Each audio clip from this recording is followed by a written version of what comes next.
December 17th, 1944. 5:30 in the morning. Honsfeld, Belgium. The engine of the Tiger tank coughed once, sputtered, and went silent. SS Obersturmbannführer Joachim Peiper slammed his fist against the metal hatch, the sharp ring echoing through the freezing darkness. His driver, Unterscharführer Werner Vogel, tried again to breathe life into the massive 700-horsepower Maybach engine. Nothing. The fuel gauge was buried at zero. Even the backup tank was bone dry. Peiper stepped out into the frozen dirt, his boots crunching loudly in the cold. Around him, the spearhead of Germany's most ambitious and desperate winter offensive, Operation Wacht am Rhein, sat stranded. 67 tanks, 149 half-tracks, nearly 5,000 Waffen-SS troops, all motionless, all powerless, all out of fuel. But through the fading night mist something unexpected appeared. The American position ahead, hastily abandoned in the chaos, still smouldered with half-burned fires. Coffee cups sat steaming on crates. Blankets lay tossed aside. And lined up like some surreal offering were endless rows of American jerry cans, thousands of them. Standard olive-drab fuel containers, stacked in neat pyramids. Peiper approached almost cautiously. His adjutant, Hauptsturmführer Hans Gruber, cracked open a can, took a sniff, and shouted across the depot that it was gasoline. High-octane American fuel. Suddenly the stillness shattered as Peiper's men rushed to the cans, wrenching them open and pouring them greedily into their vehicles. Peiper moved among the mountains of fuel, counting mechanically. The numbers were staggering. 50,000 gallons, enough to push his entire Kampfgruppe all the way to the Meuse River, enough to keep his offensive alive, enough, at least on paper, to change everything. But as he watched his exhausted soldiers celebrate like men who had stumbled onto buried treasure, another realization crept over him.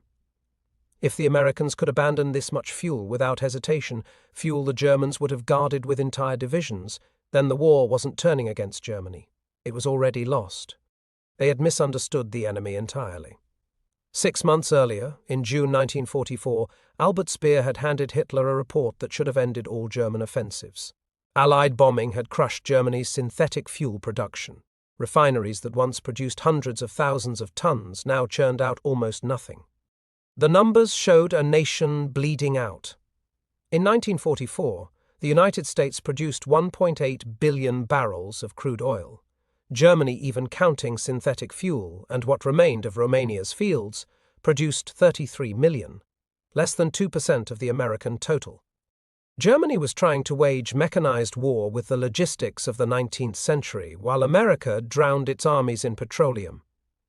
Major Friedrich Sherman had calculated the fuel requirements for the Ardennes offensive. The plan needed 4.5 million gallons just to reach Antwerp. Hitler allocated 5 million, but half never arrived. The entire operation depended on capturing American fuel dumps. It was a strategy born not of strength, but collapse. Meanwhile, the Americans had built a vast pipeline network across France, the Pluto system, and the Red Ball Express ran day and night, hurling 12,000 tons of supplies to the front every single day. By December 1944, American troops were burning 1.2 million gallons of fuel daily and still receiving more than they used. They were building reserves while fighting a war. Peiper wasn't naive. At 29, he was one of the Waffen-SS's youngest and most decorated commanders, a veteran who understood better than most that fuel was the true currency of modern warfare. His Kampfgruppe had been chosen as the spearhead of the entire offensive, the point of breakthrough that would punch through the Ardennes. But the fuel assigned to him, 31,000 gallons, was only enough for 50 miles. The Meuse was 65 miles away. The plan already relied on miracles. When the offensive began at dawn on December 16th, the artillery barrage thundered across the forest, using more shells in 2 hours than the Wehrmacht could spare for entire campaigns earlier in the war. But even then, shortages lurked beneath the surface. Peiper's column moved slowly, the supposedly highways on German maps revealing themselves to be narrow, muddy forest lanes. Traffic jams exploded everywhere. Vehicles sat idling. Fuel evaporated with every wasted minute. Then came the humiliation at Lanzerath, where 18 American reconnaissance troops, just 18, held up Peiper's entire armoured column for almost 10 hours. During that long, frozen delay, engines burned the precious fuel he no longer had to spare. By the time he finally rolled into Honsfeld at dawn on December 17th, Peiper had covered 20 miles and burned nearly half his fuel. And yet, in this small abandoned depot, barely more than a temporary supply point for the US. 99th Infantry Division, he found more gasoline in one place than a typical German Panzer Division received in an entire month. That was the moment everything began to change inside him. The more Peiper's men searched the depot, the more unbelievable the discoveries became. Hauptscharführer Wilhelm Hoffmann found stacks of shipping manifests inside the small office. He knew English from working in his father's import business before the war. When he skimmed the papers, his face tightened. This fuel had been shipped from Texas to New York, ferried across the Atlantic to Liverpool, shuttled to Normandy, and then hauled nearly 400 miles by truck to reach this tiny Belgian village. More than 6,000 miles of travel in just a few weeks, only to be left behind without a second thought. Hoffmann handed the papers to Peiper. The SS commander read them twice, then crushed them in his fist. He didn't say a word, but his expression said everything. They were fighting an enemy whose supply system functioned like a force of nature. Then came another blow. Private Ernst Kara found a stack of Stars and Stripes newspapers dated only 2 days earlier. The front page celebrated a newly opened American pipeline from Cherbourg to Verdun capable of delivering 300,000 gallons a day. A single pipeline, just one, was pushing more fuel daily than Peiper's entire Kampfgruppe used in an operation. It wasn't just abundance. It was abundance on a scale Germany had never even dreamed of. Back in the Reich, the reality of fuel collapse was destroying the war effort. Synthetic production had fallen by 90%. The Luftwaffe was increasingly grounded, its pilots flying barely a fraction of the training hours German doctrine required. The Navy's big ships were useless without fuel. Even U-boats were forced to stay underwater longer, running electric motors to save diesel. At home, private car travel had vanished. Farmers went back to horses. Gasoline was so scarce the Gestapo investigated thefts measured in single liters. Yet here, miles from the front, American fuel lay stacked 3 meters high, untouched, unguarded, almost thrown away. With the 50,000 captured gallons from Honsfeld, Peiper's column surged forward again. By midday they reached Bulge and seized even more supplies, rations, ammunition, and maps pointing toward other American fuel points. But the maps revealed an unsettling truth. Americans didn't have isolated depots, they had fuel everywhere. Every crossroad seemed to hide another lake of gasoline. First Army alone sat on 3.5 million gallons of reserves. That afternoon, Peiper's men would commit the Malmedy massacre, killing 84 American prisoners. In later testimony, Peiper admitted the underlying reason: he refused to burn precious fuel transporting prisoners. It was cruelty born from desperation. By the evening of December 17th, Peiper's armored spearhead reached Stavelot, home to a massive American fuel stockpile holding more than 2 million gallons. Enough to guarantee reaching the Meuse, enough to resurrect the entire German offensive, but the Americans were faster. Captain John Brewster of the 291st Engineer Combat Battalion had already received the order: burn everything before the Germans arrive. As Peiper's lead vehicles approached, American engineers ripped open jerry cans and laid gasoline trails between the towering stacks. White phosphorus grenades gleamed in their hands. Technical Sergeant Paul Solis tossed the first one. The blast roared like a monster waking. Flames shot 100 feet into the sky. Within minutes, 15 acres of fuel were a single rolling inferno. A black column of smoke climbed 1,000 feet above Belgium. Peiper's tanks arrived to find not salvation, but a bonfire powerful enough to heat the sky. Unterscharführer Vogel later recalled Peiper standing silently on the turret, staring at the flames. He didn't speak for several minutes. Then he simply said, "They can afford to burn millions to keep them from us. What are we even doing?" Across the Ardennes, the pattern repeated. At Trois Ponts, 1 million gallons went up in smoke. At Spa, another 2.5 million. In the first week alone, Americans deliberately burned 8 million gallons, more than Germany had allocated for the entire offensive. To the Americans, it was a tactical inconvenience. To the Germans, it was the death sentence for the entire operation. Meanwhile, the Red Ball Express, 6,000 trucks roaring across France day and night, delivered 400,000 tons of supplies in a single month. The trucks themselves burned so much fuel that the logistical operation used more gasoline than all of Army Group B received in the same period. On December 18th, American staff logged fuel receipts, 1,847,000 gallons. Fuel issued, 1,623,000 gallons. Net gain, 224,000 gallons, gained during combat operations. While Peiper's men siphoned fuel from abandoned jeeps, the Americans were growing their reserves. The pipeline network was even more astonishing. Operation Pluto fed 1 million gallons a day across the English Channel. Pipelines into mainland Europe pumped hundreds of thousands of gallons daily into 1st and 3rd Army. American forces were burning 7.5 million gallons every day and receiving even more. By comparison, the entire German Ardennes operation requested 5 million gallons total, and most of that never arrived. As Peiper pushed deeper into Belgium on December 18th, the truth became impossible to ignore. Every mile forward cost him gallons he did not have. His fuel officers kept rechecking their numbers, hoping the math would magically change. It didn't. In rugged Ardennes terrain, Tiger tanks drank more than 2.5 gallons per mile. Panthers weren't much better. The terrain made everything worse. Consumption spiked by nearly 40%. The fuel Peiper captured was already being burned faster than it could be poured into tanks. By noon, his Kampfgruppe had consumed around 67,000 gallons since the offensive began. They had captured maybe 55,000. They were now operating at a deficit that only grew with every turn of the tracks. And the Americans knew it. Allied intelligence, reading German radio traffic through Ultra, signaled the crisis to every unit in the region. Enemy critically short of fuel. The directive was immediate.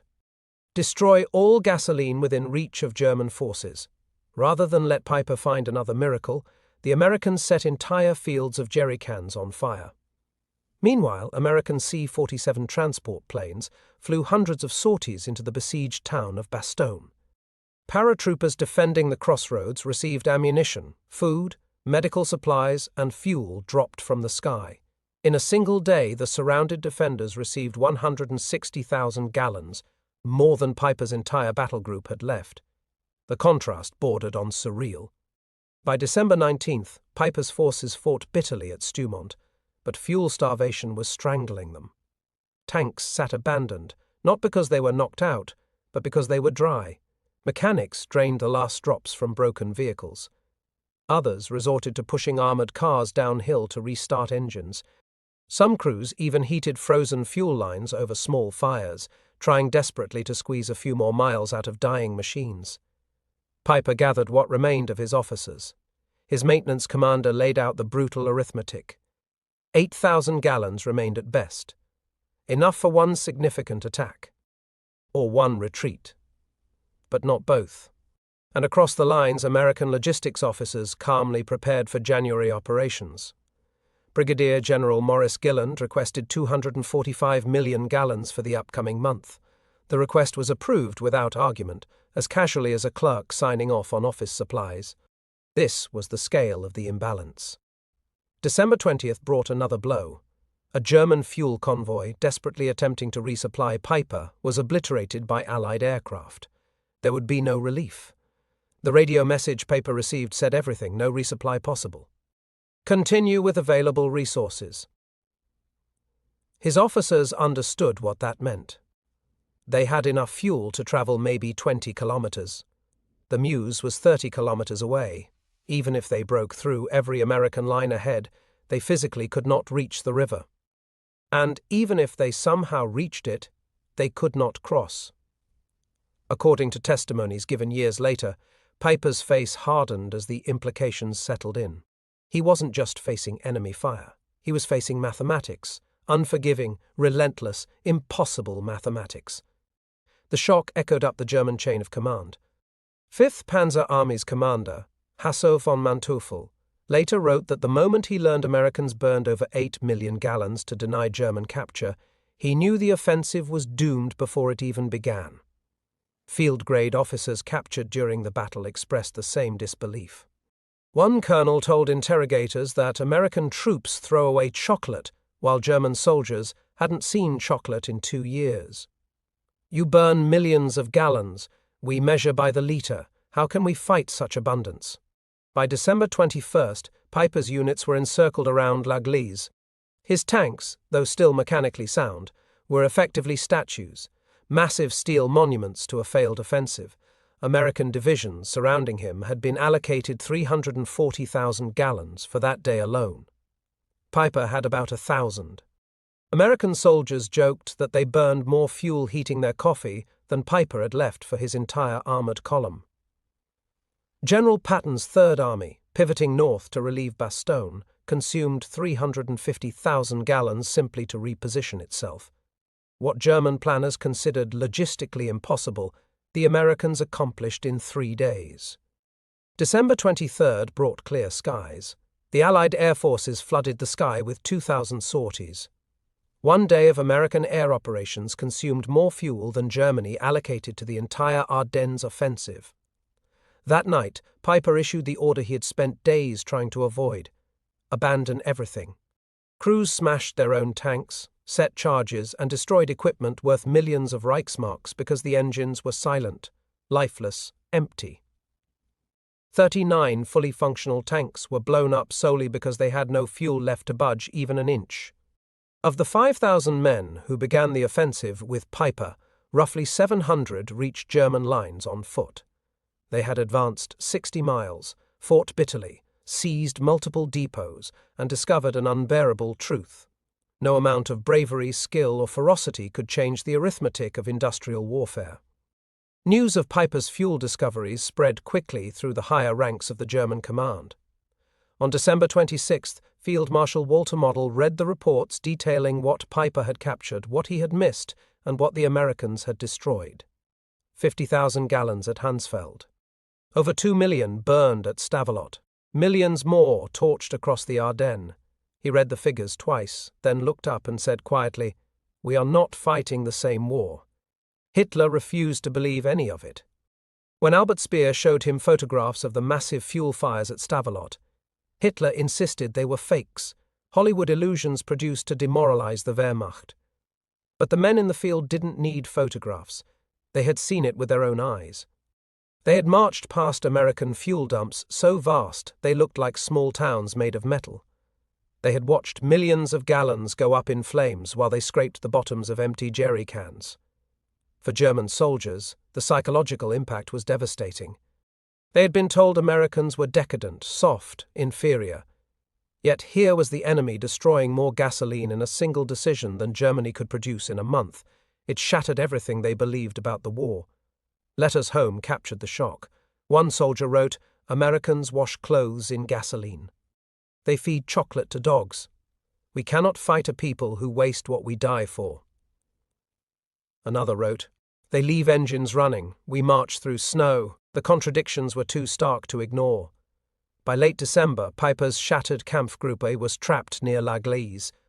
The final days were a slow suffocation. Tanks sat half buried in snow, engines frozen, fuel lines dry. Wounded men froze in barns because ambulances had no gasoline. Even medical evacuations failed. German surgeons had American medical supplies from captured depots, but they couldn't transport the wounded 10 kilometers to a hospital. Men died for lack of fuel. Meanwhile, the Americans prepared for the next month of operations with a request for 245 million gallons, approved instantly. It was a reminder that the German army wasn't simply facing another military force, it was facing a civilization built on industrial power. The imbalance wasn't just in fuel, it was in everything. American refineries used advanced catalytic cracking, producing higher octane fuel with superior performance. Their aviation gasoline gave American fighter planes an edge German pilots could only envy. Additives and detergents kept American engines cleaner and more efficient. By contrast, German synthetic fuels fouled engines and reduced aircraft performance. Even captured American gasoline, ironically, sometimes caused mechanical problems in German tanks because their engines weren't designed for such high-octane fuel. In every direction, Germany was outmatched. The broader picture was even worse. American factories poured out airplanes at a rate Germany couldn't comprehend, one every 5 minutes. A tank every 7 minutes. A ship every day. By 1944, the United States alone produced half the world's manufactured goods, and behind all of it was an ocean of petroleum so vast Germany's leadership never fully grasped it. During interrogations after the war, German officers admitted the truth. Guderian said, "When Peiper captured 50,000 gallons, it meant everything to him but nothing to the Americans." Field Marshal Keitel spoke bluntly, "By 1944 we could not move." The Americans moved entire armies like chess pieces. The romantic idea of the German soldiers' superiority collapsed in the face of that reality. In the spring of 1945, the consequences became surreal. Entire German panzer divisions surrendered intact because they lacked fuel to move even a few hundred meters. Tanks, fully armed, fully operational, sat in farm fields like forgotten monuments, engines empty, crews helpless. German soldiers marched to captivity while American convoys thundered past. Peiper's discovery at Honsfeld had been the moment the truth became undeniable. The war was not decided by tactics or courage or brilliant maneuvers. It was decided by refineries, factories, and pipelines. At Honsfeld, the Germans found 50,000 gallons and thought they'd struck gold. To the Americans, it was barely a rounding error, the kind of fuel they burned to keep the enemy from touching it. The numbers spoke plainly. Germany devoted around 5 million gallons to the Ardennes offensive. In that same period, American forces in Europe consumed more than 260 million gallons, as casually as a man lighting a cigarette. By the time Peiper abandoned his tanks in the snow and escaped on foot, the outcome was known. The strongest, most feared armoured units of the Waffen-SS hadn't been stopped by firepower. They had been stopped by arithmetic, and a few weeks later, American salvage teams combed through the battlefield. Major Robert Harrison's report coldly noted that Peiper's 39 abandoned tanks were in perfect working condition. All they needed were 8,000 gallons of fuel, easily supplied by the local reserve. Something so trivial to the Americans that it required no discussion. Something so impossible for the Germans that it destroyed one of their most elite formations. That was the difference.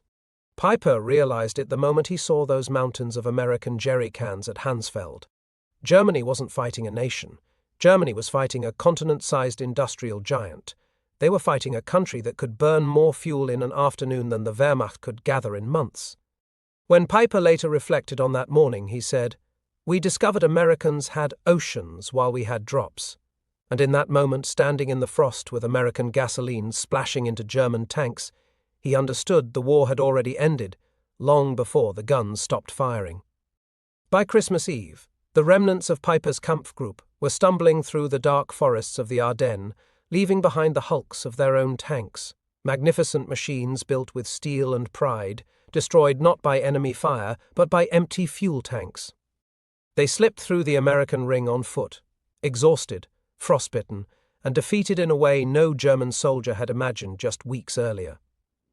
The Battle of the Bulge would continue for another month, but the truth was already laid bare. Peiper's breakthrough had been Germany's last attempt to change the war, and it collapsed not against American firepower, but against American logistics. The math was merciless. During the offensive, German forces consumed around 2.8 million gallons of fuel. The Americans, in the same period, burned over 260 million. Nearly 100 times more. The German army lost 100,000 men, 800 tanks, and the last scraps of strategic reserve. But the most devastating loss wasn't on any battlefield. It was the loss of illusion. German soldiers saw with their own eyes that the enemy's waste was greater than their own needs. They measured gasoline by the litre. Americans measured it by the millions. American forces cataloguing Peiper's abandoned armour found that a mere 8,000 gallons, roughly what the Red Ball Express burned every few hours, would have saved 39 Panther and Tiger tanks. The salvage officer wrote about it without emotion. It was simply a note, a matter of inventory. For the Germans, it was a revelation that cut deeper than any shell fragment. The numbers kept piling up, each one more staggering than the last. Germany's entire synthetic production in 1944 amounted to a droplet beside America's ocean of petroleum. By late 1944, German pilots flew far fewer hours than their American counterparts because fuel was too precious to waste on training. American pilots, meanwhile, burned thousands of gallons in practice dogfights before breakfast. German tanks were marvels of engineering but cursed with complexity, each model demanding different parts and fuel requirements. The Americans built simpler machines, faster, more reliable, and backed by a supply chain that fed them like a living organism. By early 1945, German medical officers watched wounded men die simply because there was no gasoline to transport them. At the same time, American ambulances ran constantly, heated, fueled, moving through a network that never seemed to run dry.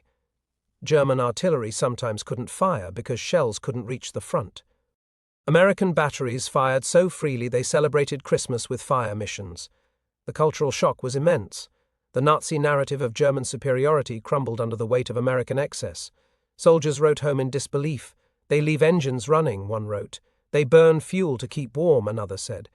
They throw away chocolate, wrote a third. Everything they saw contradicted the propaganda drilled into them for years. After the war, during the Nuremberg trials, German generals didn't hide behind excuses of strategy or miscalculation. They told interrogators plainly that logistics, not tactics, had broken them. They described the moment they understood. It wasn't an artillery barrage or an air raid.